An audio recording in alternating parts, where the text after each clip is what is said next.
Hello everybody, this is SK Pandey. Welcome to our YouTube channel learn Adda. तो बच्चों देखिए, आज हम लोग देखेंगे town traders and craft person के बारे में, जो कि क्लास 7 का हिस्ट्री सेक्शन का चैप्टर है हमारा।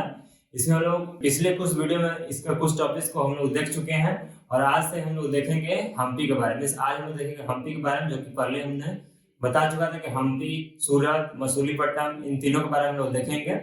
तो आज सिर्फ इस लेक्चर में हम लोग देखेंगे हम्पी के बारे में, जिससे हम लोग जानेंगे विजयनगर साम्राज्य के बारे में, हरिहर बुक्का कौन थे इसके बारे में, ठीक है, उसका आर्किटेक्ट सिस्टम कैसा था, ये सब के बारे में, और वहाँ का 14 कैसा था, मीन्स वहाँ पर डोम जो बनता था, राजा वहाँ रहते थे, तो ये सब सारे सिस्टम के बारे में हम लोग जानेंगे। तो चलिए ठीक है, स्टार्ट करते हैं अपना न्यू लेक्चर।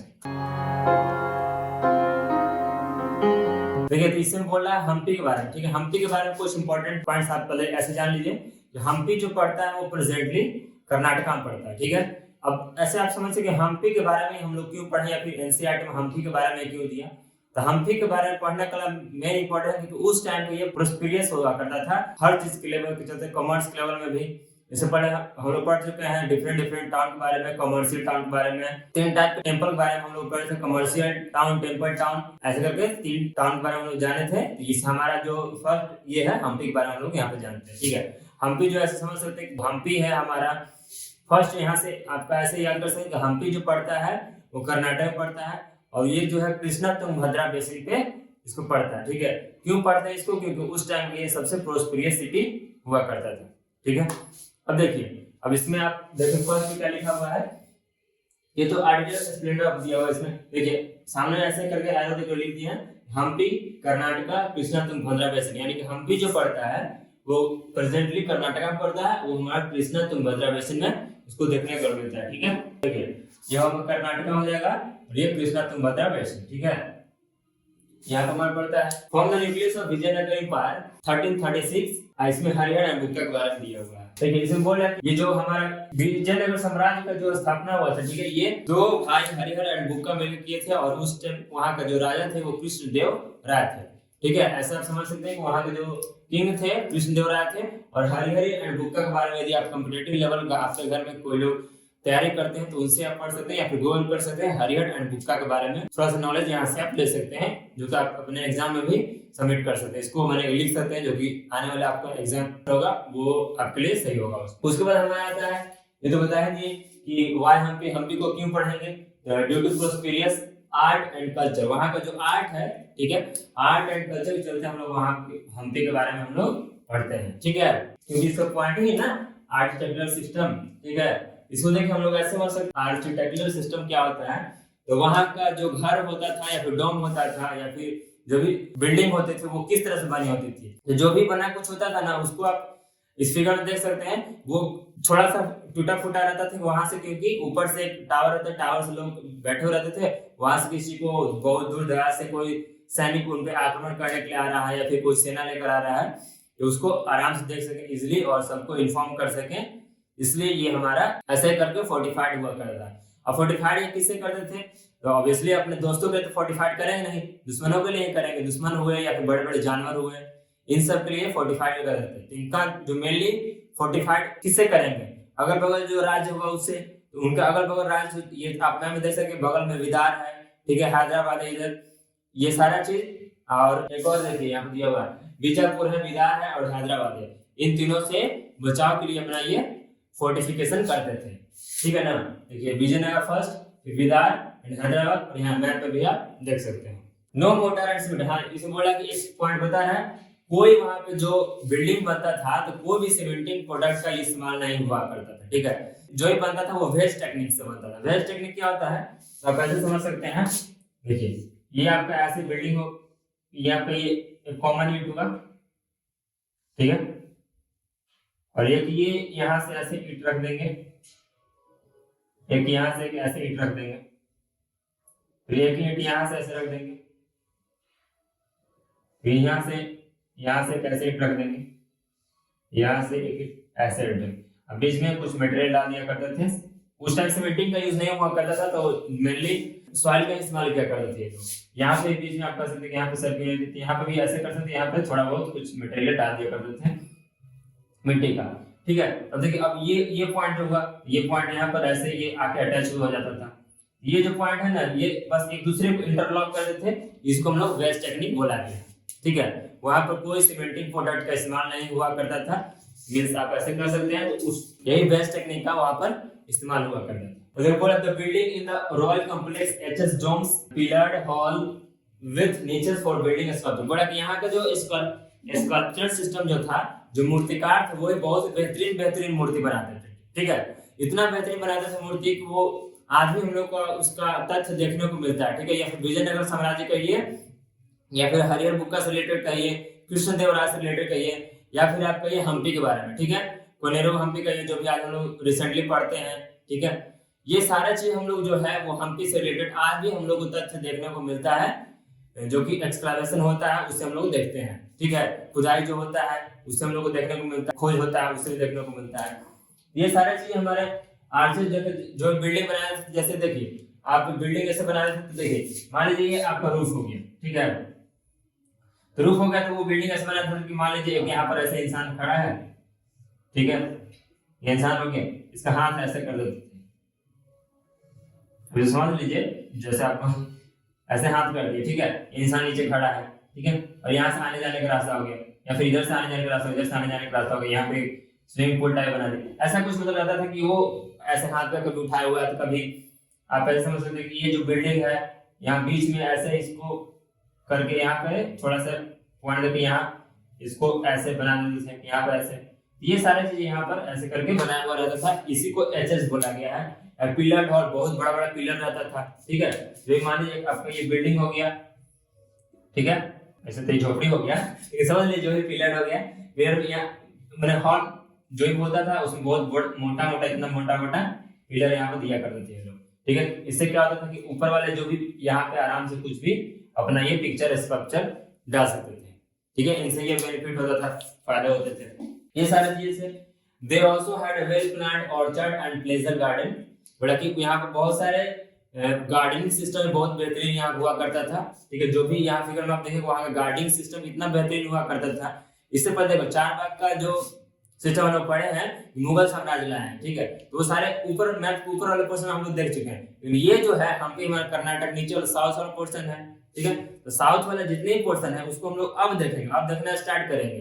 देखिए तब आपको फिर आता है कि यहाँ पे मॉडिफाइड लोटस एंड कार्बेल्स, और यहाँ के घरों के दीवारों में मोटस और कार्बेल जैसे लोटस की फूल बनाया करते थे। वो बेहतरीन दिखाई देने के लिए लोटस का फूल का भी ये लोग दीवारों पर ऐसा बनाया करते थे, ऐसे कर सकते हैं। ठीक है, और फिर ऐसे करके देखिए ऐसे करके फूल बनाया नहीं जाता है, ऐसे ऐसे निकाल दीजिए जो भी हो, ऐसे रोट करके, तो वो ऐसे बनाया करते थे। ये सारे चीजें वहां पर हुआ करता था। पेंटिंग देखिए, आर्टिस्ट मैंने वहां का कल्चर के बारे में तो आपको हो गया। ठीक है, अब हम लोग देखेंगे कमर्शियल सिस्टम के बारे में, राइट। तो अब तक हम लोगों ने देखा वहां के आर्टिस्ट सिस्टम के बारे में, मींस हम्पी के आर्टिस्ट सिस्टम के बारे में। अब हम लोग देखेंगे हम्पी के कमर्शियल सेक्टर के बारे में। ठीक है, कमर्स, यहाँ का कमर्स जो था वो किस तरह से एक्सपेंड हो रहा था, कैसे कैसे मींस हम्पी का डिक्लाइनेशन होगा, इस सब के बारे में ये देखें। देखिए पहले से बोला है कि Hampi bustled with commerce and cultural activity. Cultural activity के लिए भी ये बहुत ज्यादा फेमस था, और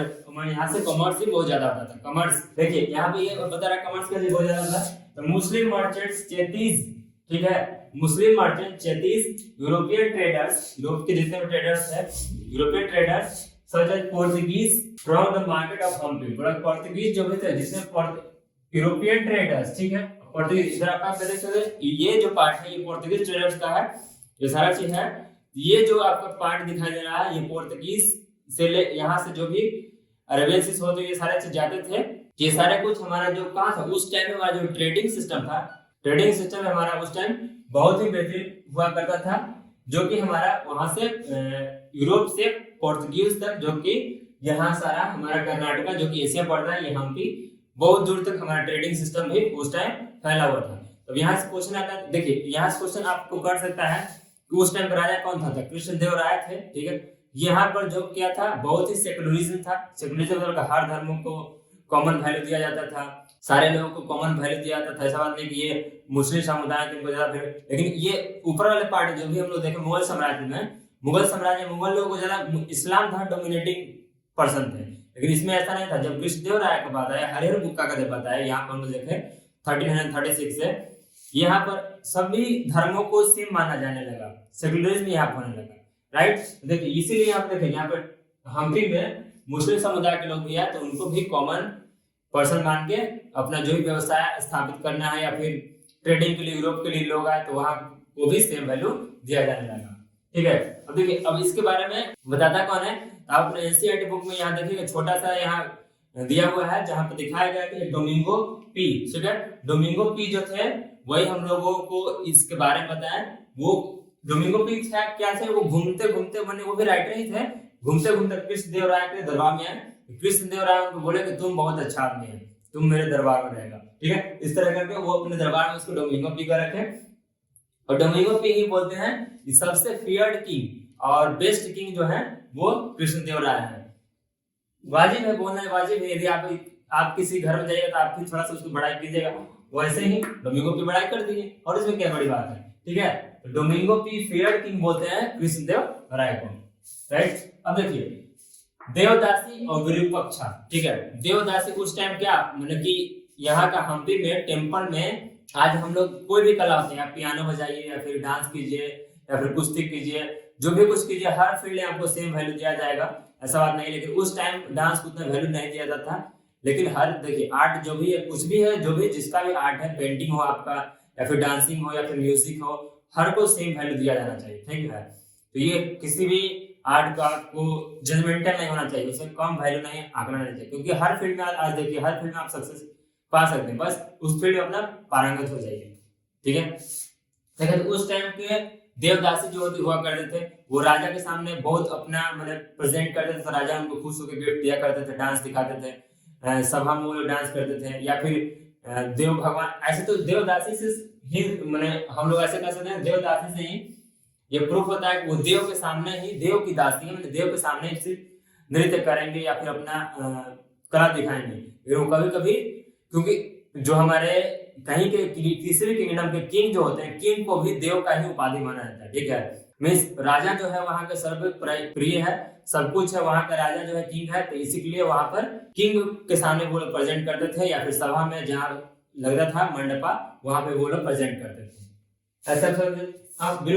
विरूपाक्षा एक टेम्पल है कर्नाटक में, आप वहां देख सकते हैं, वहां पे वो लोग आज हम लोग यहाँ विरूपाक्षा टेम्पल के बारे में देखिए, ये है, और इसके बारे में हम लोग यहाँ पे पढ़े, इसके बारे में जाने, वो भी डोमिंगो पी, जो भी इतनी सारी बातें हैं देवदासी के बारे में, विरूपाक्षा टेम्पल के बारे में, अभी हरिहर बुक्का के बारे में, कृष्णदेवराय के बारे में, ये सारे डोमिंगो पी ही बोले हैं कि कृष्णदेवराय सबसे फियरलेस किंग है और जो कि योग्य शासक है। तो ये सारे कुछ डोमिंगो पी के द्वारा ही दिया गया है।